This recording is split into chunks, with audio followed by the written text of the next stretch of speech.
AP వర్షాలపై కీలక update ఇచ్చేసింది వాతావరణ శాఖ. పశ్చిమ మధ్య బంగాళాఖాతంలో అల్పపీడనం ఇంకా కొనసాగుతున్నట్లు వాతావరణ శాఖ అధికారులు తెలిపారు. ఈ అల్పపీడనం మరింత బలపడినట్లు ఏపీ విపత్తుల నిర్వహణ సంస్థ ప్రకటించింది. ఈ అల్పపీడనం వాయువ్య దిశగా కదులుతూ ఉత్తర తమిళనాడు, దక్షిణ కోస్తా తీరం వైపు చేరే అవకాశాలున్నాయని ఏపీ విపత్తుల నిర్వహణ సంస్థ ఎండి రోనంకి కూర్మనాథ్ తెలిపారు. అల్పపీడనం కారణంగా రాష్ట్రంలోని పలు జిల్లాల్లో భారీ వర్షాలు పడే అవకాశం ఉందని వాతావరణ శాఖ అధికారి శ్రీనివాస్ వెల్లడించారు.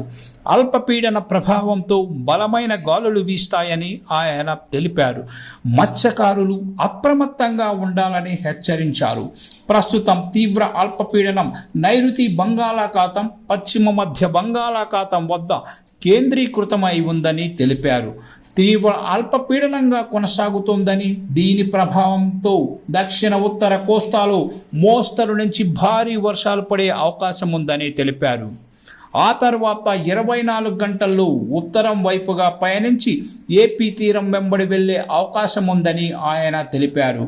దీని ప్రభావంతో డిసెంబర్ 20వ తేదీ అంటే శుక్రవారం విజయనగరం, పార్వతీపురం మన్యం, అల్లూరి సీతారామరాజు, విశాఖపట్నం, శ్రీకాకుళం, అనకాపల్లి, కాకినాడ, ఏలూరు జిల్లాల్లో కొన్ని చోట్ల భారీ వర్షాలు కురిసే అవకాశం ఉందని అధికారులు హెచ్చరికలు జారీ చేశారు. గత 24 గంటల్లో ఉత్తరాంధ్రలో ఓ మోస్తరు వర్షాలు పడ్డాయని, విజయనగరం జిల్లాలో 3 సెంటీమీటర్ల వర్షం నమోదైందని తెలిపారు. వర్షాలు ఈరోజు, రేపు, ఎల్లుండి పడే అవకాశాలున్నాయని చెబుతున్నారు.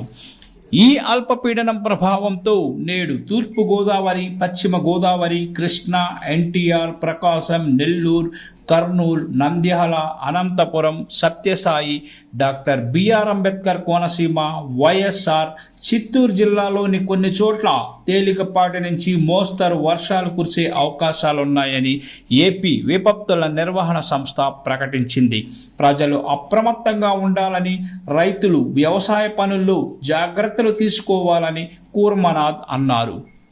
మరోవైపు అల్పపీడనం కారణంగా ఏపీలో విస్తారంగా వర్షాలు కురుస్తాయని విశాఖ వాతావరణ కేంద్రం సైతం తెలిపింది. కోస్తా జిల్లాలలో భారీ నుంచి అతి భారీ వర్షాలు పడే అవకాశాలున్నట్లు అధికారులు పేర్కొన్నారు. నెల్లూరు నుంచి విజయనగరం వరకు కోస్తా జిల్లాలలో భారీ వర్షాలు పడే అవకాశాలున్నాయని తెలిపారు. ఈ సమయంలో సముద్ర తీరం వెంబడి గంటకు 35 నుంచి 45 కిలోమీటర్ల మేర ఈదురు గాలులు వీస్తాయని విశాఖ వాతావరణ కేంద్రం తెలిపింది. మత్స్యకారులు సముద్రంలో చేపల వేటకు వెళ్లొద్దని అధికారులు హెచ్చరికలు జారీ చేశారు.